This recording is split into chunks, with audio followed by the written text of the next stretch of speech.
Boneless. Der Boneless ist ein Oldschool-Trick, also bevor es den Rollengang gab, sprang man meistens mit diesem Trick. Man kann ihn in einer Word machen, also in einer Pipe, den kann ich dort auch in einem Pool.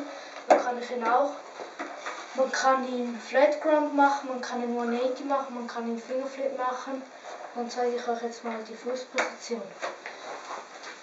Also die Fußposition ist einfach hier der Vorderfuß hinter den Schrauben und der andere nicht ganz am Ende.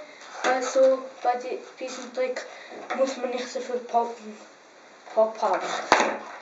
Dann gibt es zwei Wege, das Board zu poppen. Der erste Weg ist so, wie es ich mache. Ich halte zuerst, gehe dann runter, lasse es raufpoppen, ziehe in die Luft so und springe aus. Die zweite Methode ist raufspringen lassen, dann halten und dann springen.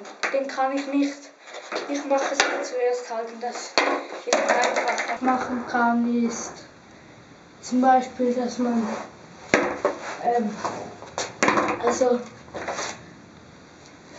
wenn man auf das Board springt, Angst davor bekommt, macht man so etwas. Und viele machen auch so, sie so gehen drauf.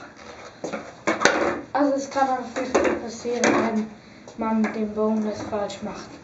Bye.